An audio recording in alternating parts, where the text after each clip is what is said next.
In this episode of BearPodcast, we interviewed Neil Plakcy, editor of Active Duty, Gay Erotic Military Romance. Enjoy the show. BearPodcast 526.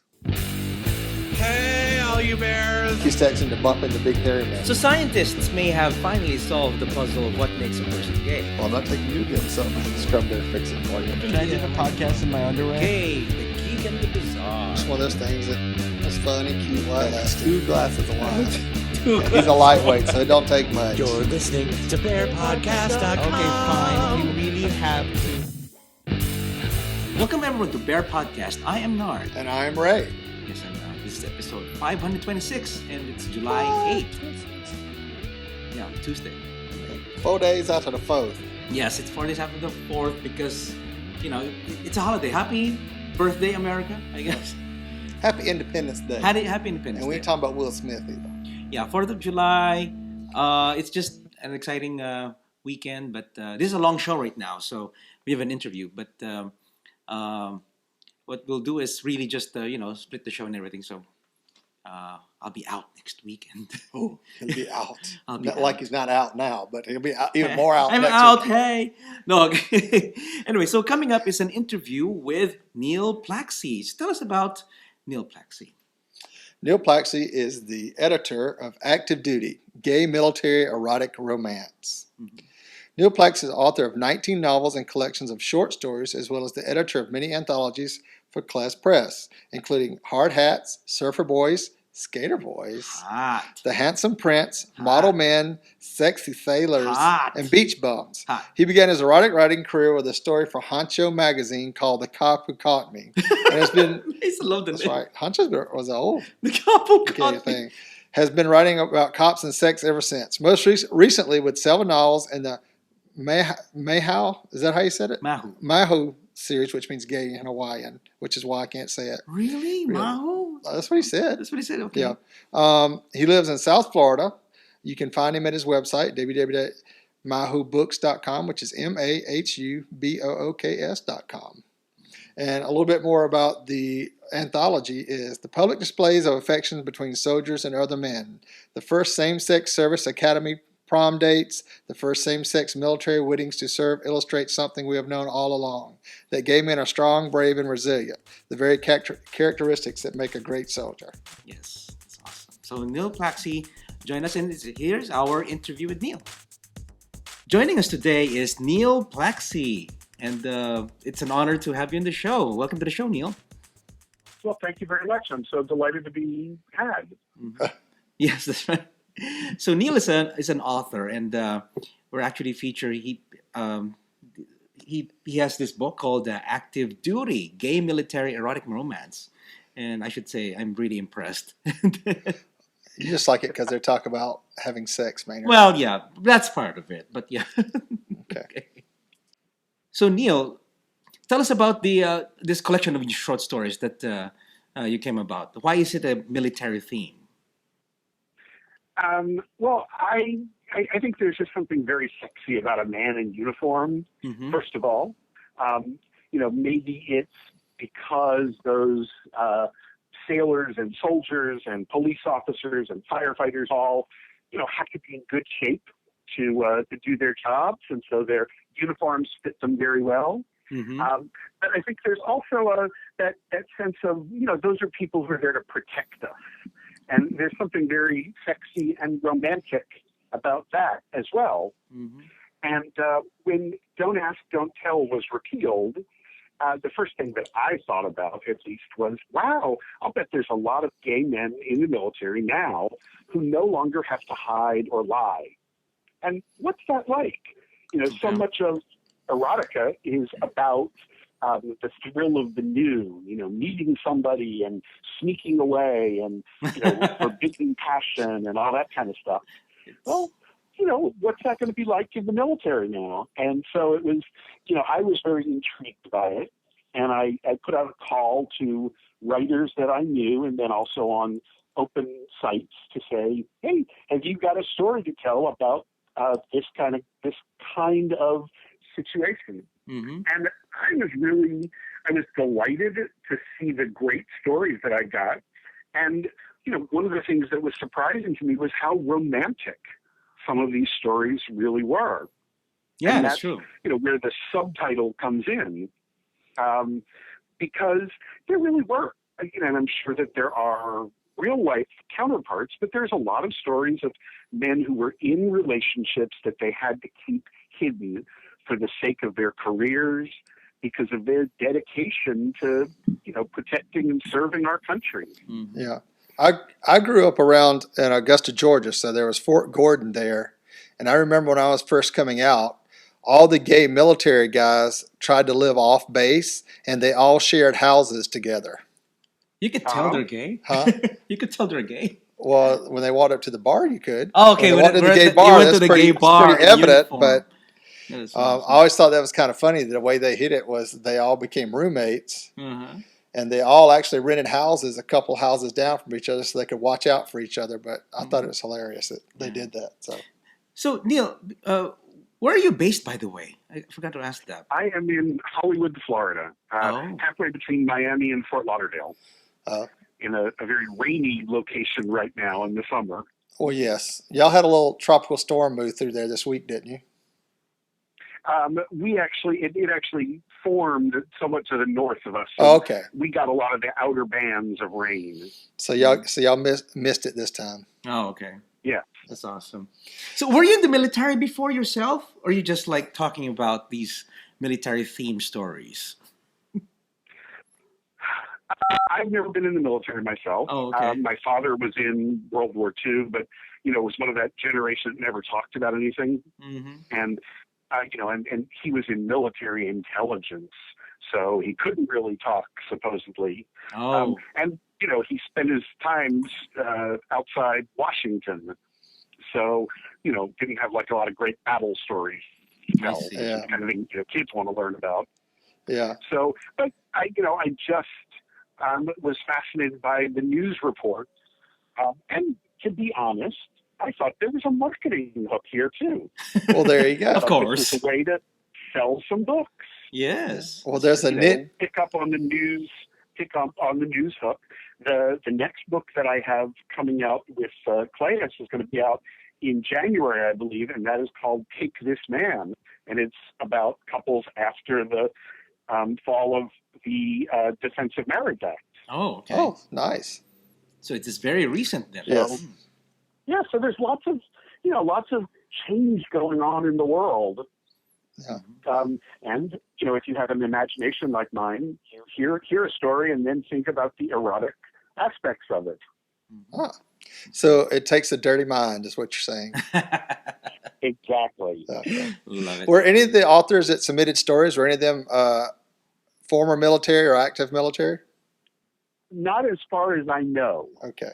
I never particularly asked them. I can tell you that, the two women from England, probably not military. Most of the people that I know personally, and there's a bunch of people that I don't know, never only know through this anthology. The ones that I know are, your garden variety gay guys. Okay. Yeah. Actually, so I guess that kind of blows the next question out of the water. Was this fact or fiction? Yeah. Dang.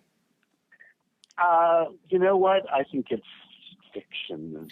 Really? I think the best fiction has some fact in it, let's say. Yeah, I'm sure there's some... The sexual details of the stories, probably based in fact, to know what it's like, what it feels like to perform certain acts or have certain acts performed on you. Yeah. But the actual details of being in the military, being in battle, I think everybody's had a demanding boss, for example. Yeah. And, people are always comparing their bosses to drill sergeants. Okay. So, there's a lot of those experiences, I think, that authors can draw on to create good erotic fiction. Yes. And it's, to me, they've got to be good stories, too. There's, you want to get involved in the characters for those few pages. You want to see somebody else's life. You also want to, have some fun and get a little thrill. But, to me, just reading about, slot A getting poked into, point piece A getting poked into slot B. Yeah. Not very interesting. That's true. I want to know what it feels like to be that person on either end. Yeah. And when they say 9 inches, it really is 9 inches. Yeah, I always think so. There's one. No, it's not. It's fiction too. Oh no, it's fiction also. Damn. I try and go for more towards the realistic end. Oh, okay. Because I want them to be stories about somebody you could meet in a bar, for example. Yeah. Somebody you might know. Mm-hmm. And I think when you exaggerate, those attributes, it makes it a little bit harder to believe. Mm-hmm. Yeah, it was. That's all part of the story. Yeah, it was kind of hard to believe. Yeah, you're right. But it's part of the story. But then it's really hot. Okay, I'll be honest with you, Neil. I actually read the first chapter in the Weekend Leave, and oh my God, I think it's a pretty good told story about the military and stuff like that. Meeting someone and connecting and stuff like that. Wait till you get down to Marines, wrestling, and a drill sergeant. Marines, wrestling. Yeah. Oh God. So you got to keep reading, man. Okay. Wait till you get to towards the end. That is so fun. So I think it's the kind of book you can read in sections. It's not something you need to, sit down and read all the way through at once. Mm-hmm. So it's kind of fun to have something to look forward to. You say, oh, I'm gonna dip into that book again and read the next of the stories. Yes. Yeah. Mm-hmm. And that's the kind of experience I want to create for people. I want them to look forward to reading it. That's right. And I've tried in the books that I've edited to be consistent in a way, in the sense of, if you pick up one of the many now anthologies that I've edited for class, you'll get good writing, you'll get good grammar and punctuation, believable characters and stories, a hint of romance along with your erotica. I think that's important to people. Yeah. To know that they're getting a good quality product. Yeah. Your people spend their hard-earned money for this stuff. I want it to be worth their while. Yeah. Yeah, it's also a long one. So tell me, how long did it take you to compile all these? The actual process of the anthology is a long one, because I put out the call. First of all, I have to suggest the idea and, get an approval from the publishers. Then I put out a call to, writers that I know, and also there's a bunch of websites on the internet for, calls for stories. Mm-hmm. And then I give people a couple months to write the story and get it to me. Okay. Then probably takes me a month or two to go through, read everything. I do edit the stories. I'm an English teacher by trade. And so I fix people's punctuation if it needs to be. And they'll say, gee, this just doesn't seem reasonable that this character would behave in this way. Can you massage it a little bit? Or, gee, I suggest you do this or that. Okay. So there's a little bit of back and forth with the authors. One of the authors just sent me a really nice email saying he got a glowing review. One of his stories was called out on somebody's website, given a glowing review, and he said, this is a much better story based on your input. So thank you very much. I was, oh, that's great. I'm pleased that, they thought it worked out. And so then, then I send the manuscript off to the press, and they have an editor look at it. It comes back to me with some, maybe cut this, or here's some problems. I guess their proofreader was somebody who had a military background and pointed out that some of the military details were wrong. Mm-hmm. So we were able to go through and fix those. So it's a long process. I don't quite remember when Don't Ask, Don't Tell was knocked out, but it was over a year ago. Okay. So probably a good 15 months from start to finish. Oh, okay. Wow. So that takes a while. Takes a while. I should tell you, Neil, Ray here is kind of an aspiring writer himself. Don't We'll you- talk about that later. We'll talk about that later. Okay, we'll talk about it later. I got to finish a book Well, first. I always have a couple of pointers for people who want to write this kind of story. Yeah. Oh, there you go. Well, what advice can you give people that want to write like this? Yeah. I mean, what writing in general? What? Well, writing in general, two things make you better. One is to read other people's stuff, and try and read as a writer. So that if you're turning the pages when you get to the end of that chapter, you just have to know what happens next. Stop and think about, or go back a second time, how did the author do that? What did they structure to make me want to turn that page? Mm-hmm. And I think reading gives you just the idea of how language flows, how it goes together, an idea of paragraphs and style and all that kind of stuff. And the other thing I tell people is just write. The more you write, it's like a muscle, the better you can get at it. Mm-hmm. And gradually you start to realize, I did that wrong last time too, but then I figured out how to fix it. So now I'm just going to fix it right away. All right. Yeah. And for erotica in general, I like something to start out with a little sexy bang to it. I want to see something.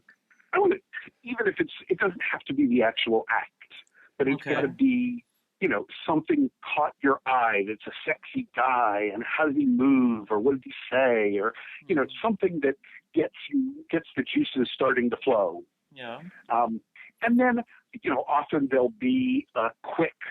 Right after that, there'll be some kind of a quick sex scene. Mm-hmm. We have to slow down where we get more into the characters and who they are and what this means to them. And then maybe some kind of conflict that keeps them apart for the moment. And then, bring it all home and have a happy resolution. Either it's, even if it's just happy for now, we looked at each other and smiled. Yeah. There you go. So if people have aspirations of writing erotica or any stories, how do they get that? How do they get it published? How do they get it to people like you to get it out there? First of all, you can look at places like there's an erotic writers. If they just Google call for submissions, that's the phrase. There'll be lots of places online where things are posted. And, the place that I often post with often has 4, 5, 6 different calls for different things. And so, you just look at that and say, okay, this person wants, or this editor wants, okay, here we are, call for submissions. It's eroticareaders.com. Okay. Ooh, okay. And they're looking for, right now, a cowboy one. There's a warlords and warriors one. They have a quota. You just click on it. You They have click on the link. You read prerequisites. what the author wants, what the editor wants. I'm looking for stories of hot cowboys, having sex out on the range. And then, you come up with your own spin on it and send it off. Oh, okay. Okay.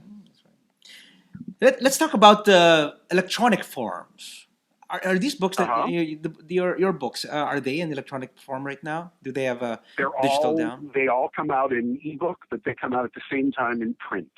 I find that there are a lot of older readers who enjoy this kind of writing, who are still wedded to the print book or magazine.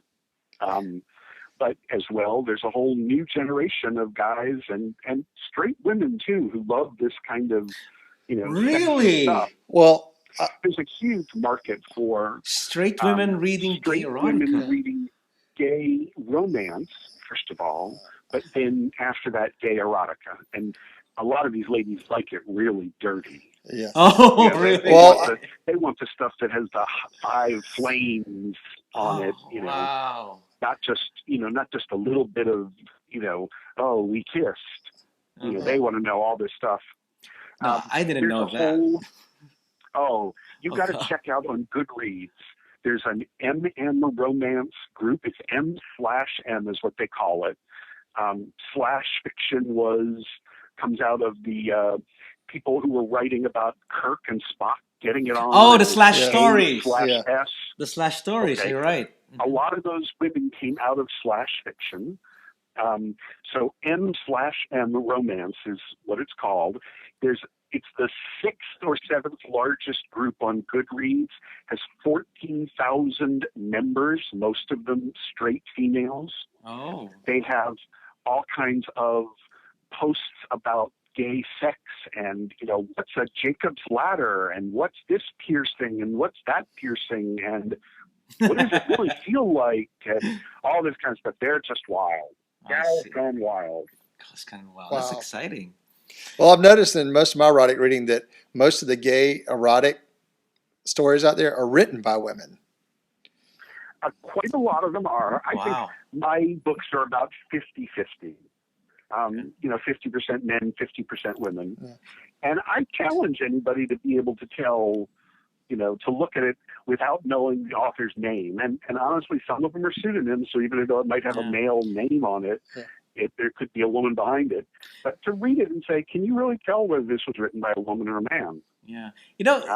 In my head, it's just, I couldn't get my head wrapped around it that the stupid side of me would ask, what do they know about it? But it looks like they know a lot then. Yeah. Girls know. It's fantasy, They know Maynard. a lot about men. They love men. They love men to the point that they make gay erotic. Okay. Yeah. That's very intriguing. The analogy people use always is straight men and lesbian porn. I guess so. Yeah. I guess it's just something that there's equal opportunity. Yeah, I guess. Yeah. Yeah. Mm-hmm. And as some of the women I know who write this have said, they love men's bodies. Mm-hmm. They love writing about men's bodies. Also, they like in traditional heterosexual romance. There's a lot of times today's emancipated women can't relate to those heroines. Mm-hmm. They want two equals going into the relationship, and when you have two men, you can have that. Mm-hmm. That's true. So, it's an interesting dynamic on a whole bunch of levels. Mm-hmm.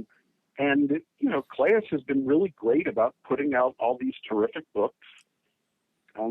They really know their market, and I think that people who pick them, and they also do them as audiobooks now. Yeah. Oh, which reminds me, it's you have audiobooks yourself. As I look at your website, and you do have other works, and you have audiobooks. Tell us about your audiobooks. I write a series of romance about a pair of bodyguards in Europe who have Nice. lots of adventures and sex. And I put those out in starting them in audiobooks. And then I also write a mystery series about a guy and a golden retriever who solve crimes. Okay. And so they're out in audio too. It's a booming market. There's a lot of people who commute Yes. and who love to, or who work out, and they love to have audio to listen to while they're doing it. So let me ask you, who's your voice talent? The people that I get are through Amazon has an arm that hooks the authors up with the narrators, the voice talent. Yeah. So I just go through them. I'm not sure where Claes gets the people who record for them. Oh, okay. So I was wondering. The guy I have doing the bodyguard books is a gay guy from Palm Springs who has a great voice and has done all kinds of voiceover work in the past. And he says he loves to do these books because they're fun. I bet. Oh my God. Okay, I have to check this out, Neil. I just have to. I've never heard an audiobook that is very explicit. Maynard, you're going to wreck on the way to work. No, I'll try not to. Yeah, I'm not sure that people are listening to those, when they're working out in the gym, for example. But you never know. But some of that might be happening in the steam room in the gym if you're in the right gym. Let's listen to this in the steam room at the gym. No, kidding. No. But that's very interesting. So what can you tell us about some of the other works you got going on? You said about the bodyguards. Isn't there a Maui I series also too? write the Mahu series. Mahu is one of those reclaimed words like faggot. In Hawaiian, it means gay or transsexual, and it's always one of those real nasty words that you would call somebody. So I'm trying to, join my voice in reclaiming, taking over those words. I see. My hero there is a Honolulu homicide detective who gets pulled out of the closet in investigating a big case. And then mystery. over the course of the next 6, 7 books, he goes through all those life stages that you go through after coming out. He, next book, he starts making some gay friends and getting comfortable with himself. Then he meets a boyfriend. Then he has, boyfriend drama. Then settles down. He's just, he and his partner have just fathered children. So, I'm trying to get at all those different experiences in life, but by having him investigate cases that force him to, move forward and grow. Mm-hmm. Wow. Okay, that's exciting. You got lots of things going on. Talk about in the future. What are your plans? Anything new that you want to do in the future after this? I have, I do a lot of research for books. And one of the things that I did a couple of years ago was take the FBI Citizens Academy, which is 3 hours, 1 night a week for 16 weeks. You get to learn all about FBI procedures. Okay. Get to go out to the shooting range and all kinds of cool stuff. So I've got a book that I am currently shopping around to publishers of a young, openly gay FBI agent who solves a crime in Fort Lauderdale. Oh. That is awesome. I used to know one of those here in Houston until he got transferred to Bulgaria somewhere. They're all based in Florida. So I'm just always looking for something interesting and fun, and looking to use the results of all the research that I do. Yeah, I'd like to hear that this FBI agent of yours, the story you're planning to do in Fort Lauderdale, gonna go around at the Hullover Beach. He's gonna do some investigating there. That'd be awesome. He actually does indeed go to Hullover Beach. Yes, not to the gay nude beach part. Oh no, it's not. Not there, but because that's a. Oh, I'm sorry. Actually, that's in a whole different book that I have a character go there. Oh, okay. Nope, my FBI agent has not made it there. So far, he's been hanging around the gay bars in Wilton Manors. Okay. Wilton Manors, yes. One of the towns with, one of the largest gay populations or gay populations of gay couples. Mm-hmm. So it's, I write some romance novels that are set on South Beach, gay romances. And, those guys are usually younger, just finding their way in the world. I'm also, interested in older guys. And, in Wilton Manors, for example, there's an awful lot of men who were married to women, had children, finally, divorced, came out, moved to Florida, found a partner, and, started a whole new life. Bisexual. So I think that's just a really interesting dynamic. Mm-hmm. It sounds hot too. Yeah. Okay. Yeah. Yes. Let's see, Maynard, next week. Well, I belong to a book group with a lot of those guys, and I wouldn't use hot as the term. Well, Maynard might. I might. Elderly. Yeah. More. Okay. Because, we're talking about guys who got married in the 50s and 60s, let's say. Mm-hmm. And, when that was their only choice, really. Yeah, that's true. Yeah. Mm-hmm. Well, see, Maynard, you're going to P-Town next week, so you can go to the Dick Doc and do some research. Oh, that's right. I will do research for you, Neil. That's right. And you can come back and write a short story called Saffron Rice. All right. I'll do research for you at the Dick Doc. I'll really go deep dive in the Dick Doc this coming weekend. So, anyways. Sounds like it'll be fun. Yeah, it will be, yeah. Well, Neil, before we let you go, it's awesome that we have to have you on the show. And can you tell our listeners and viewers where they can get your work? Sure. My website is mahubooks.com, MAHU books.com. And the publishers all also sell books through their websites, as well as everything that I've written is on Amazon and Barnes & Noble. So all easy to get. Awesome. Wow. Okay. Well, thank you so much, Neil, for joining us in the show, and looking you. forward to read the rest of the book.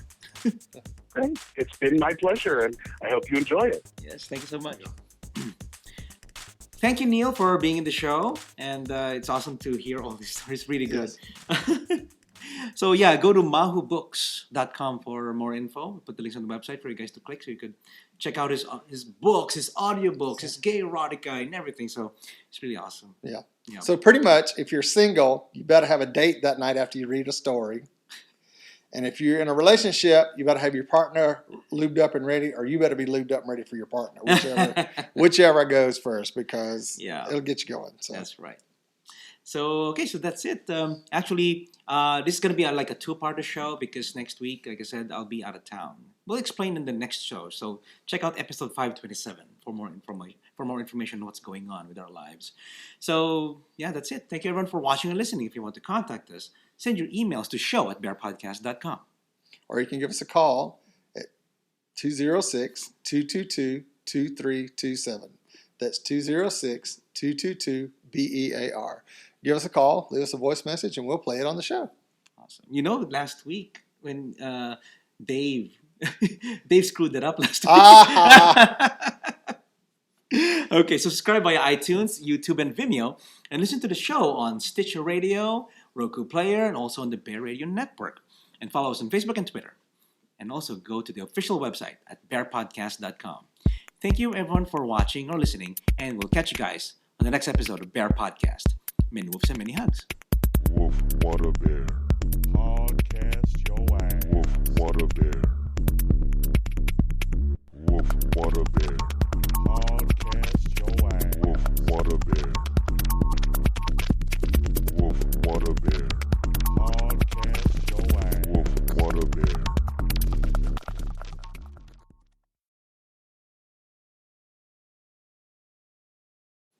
Are you saluting me with your private?